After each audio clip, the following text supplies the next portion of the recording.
what are some of the characteristics that you look for when looking for a settling down with a girlfriend, wife, whatever, a partner? Yeah. Does she bring me peace? A high level of loyalty. Loyalty is going to be the most important thing. If she, especially front facing in the business, it has to be, because the thing is, like, and women have a hard time dealing with this, but if a man is working and a woman is working, he can't embarrass her to anywhere near to the extent that she can embarrass him.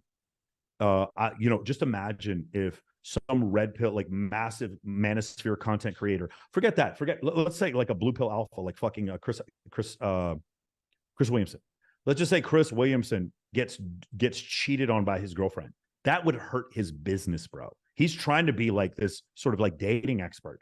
Could you imagine how bad that would be for him? It doesn't help Destiny that he's trying to give advice on, this kind of dynamic, and that he's divorcing his wife. It's so bad, so bad. These guys will lose their relationship and be professionally embarrassed. Women don't have the same. I'm sorry, dude. If Sheryl Sandberg got cheated on by her husband, she's still like a pretty, she's a sharp CLO, even though I don't agree with a lot of her viewpoints. She's really sharp at her job. Like, she's not going to lose her job because of it, but it's very different. So it's one of the things you have to understand is, like, when your girlfriend, she has to understand, are you front facing, meaning like, are you part of the business in the do we see you publicly? And if we do, if you have the potential to embarrass the dude, then that's got to be one of the main things. Also, high level of loyalty, just understanding when we're doing things to promote, like to help the relationship, that those things have into account rather than just being selfish. The ability to listen is really important. And, and then the other thing is that I look for in someone is, when things go wrong and I need help, are you going to panic, or can you handle stuff? And that's hard, because a lot of girls can't. A lot of really pretty girls, when anything goes wrong, it's like, I'm lost. I don't know what to do. Help me. And like, it's like, well, what if I was going to die? Would you still be lost, or would you maybe open up your phone and like look up directions? Like, can you handle little things like that? The other thing is, like, passive aggressive communication. There's all these things you have to watch out for, because if you're going to have a child with a woman who's passive aggressive and acts helpless whenever she's in a tough situation, what's going to happen with your kids? What's going to happen with your kids? It's really important that, they can't just be attractive. And I don't agree. Like, Myron and I were going to disagree on this concept. I don't want a woman to just be silent. Like, I actually like listening to women talk. I do. I very much enjoy it. I like listening to the emotional nature of things, and I like their observations. I really do.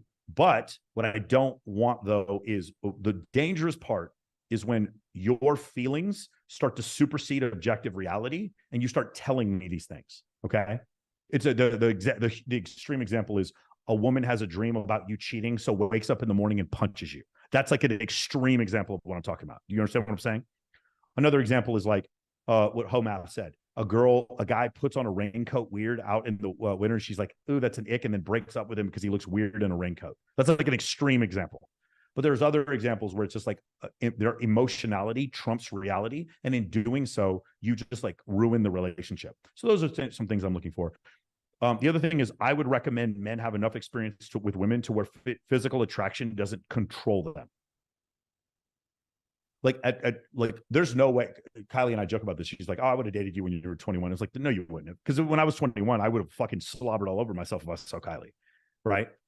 And I still have the same feelings of anxiety when I saw her now at 45. Now I'm 46.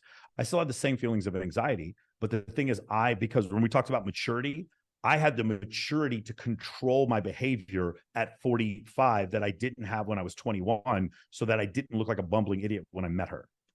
So I think you as a man have to have enough experience in general with women so that you don't go, you're more attractive. And then once you're in the relationship, one thing I've said this before, women need to ask for commitment. You as men don't need to be offering it up from the beginning. It's a very bad look when you do that. And then when you do so, there needs to be boundaries that are set. And when those boundaries are crossed, there needs to be no question that the relationship ends.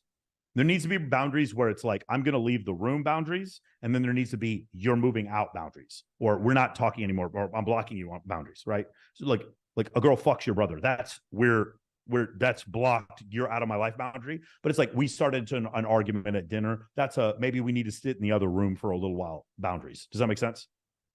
And you need, as a man, you have to stick to those boundaries. The moment you don't, it's Yeah. very much like, just imagine if home ownership of pistols was made completely illegal in certain neighborhoods of Chicago. Just imagine if there was a rich neighborhood in Chicago and a city law came out, and in that city law, everyone knew that no one was allowed to carry firearms or have firearms in their house in that neighborhood, because those people in that neighborhood can no longer enforce their boundaries because they don't have the weapons, they don't have the hardware to do it.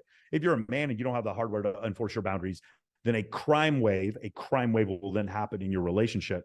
And then the inmates will take over the asylum, and that's kind of the situation that will happen. She needs to have boundaries too. Please don't try. I'm not trying to say she doesn't, but like, one thing people have a hard time with is that everything is conditional, right? If your girlfriend tries to throw your nephew off a balcony, you need to break up with her. That's a condition, right? You know what I'm saying? And if you beat your wife should leave you. That's a condition. Those are conditions. Everything is conditional. Nothing is unconditional, guys. Nothing. The only thing that's close to unconditional is like, what's his name? Jeffrey Dahmer's mom, like showing up in court, like testifying on her son's behalf. That is unconditional love. Okay. This motherfucker ate 17 people. You know what I'm saying? Like, that's unconditional. That the mother's love for a child is unconditional. Everything else is conditional. Everything else is conditional. Agreed. I think the thing about boundaries, it's so easy to just say to, like, let's just say you just started dating someone and you're like, yeah, if you do this, I'm gonna do that. If you do this, I'm gonna do that. And then like it actually happens, you're just like, all right, well, this time, I'll let it slide. And then right after that, it's just game over. Like, she'll never respect you after that. Yeah. It depends on what happened as well. Maybe you were too extreme about the boundaries, but usually, yeah, it just goes south from there. But you have the right. So you have the right to be extreme about the boundaries. Like the whole Jonah Hill thing. Jonah Hill would be controlling if Jonah Hill was controlling her life and telling her to not leave or talk to anyone, and then still wanting to stay with her, and then being verbally abusive and insulting her. That would be controlling. Jonah Hill was complimentary of her, told her what his boundaries were, and said, if you don't want to meet these boundaries, I still support you. Let's just not be in a relationship together. And then he broke up with her. That is totally normal behavior. I will take on any therapist who wants to have a discussion about this. What Jonah Hill did was totally okay. It is totally okay. If you want to say, well, it's not okay because she's a surfer and she was in a bikini, then what I'm going to do is have a dozen Muslim men sit here, and I'm going to have these Muslim men say, I don't want my daughter or wife dressing in a certain way, and if she did, I wouldn't be in a relationship with her. And then I want you to tell all of these Muslim men that they're all misogynist, and by the way, fundamentalist Christians, man, I want you to tell all these Quakers, I choose for a certain level of modesty in my relationship. And if you don't want that level of modesty, I'm not going to hit you. I'm not going to say mean things about you. I'm just not going to marry you. Does that make sense? And by the way, I have no problem with that. And I don't need that level of modesty. I love it when my girlfriend's in a bikini. I don't give a fuck. It doesn't bother me. But some people have a big problem with it. And so you have, as a man, so the thing about it is, this is where, people kind of don't grasp this.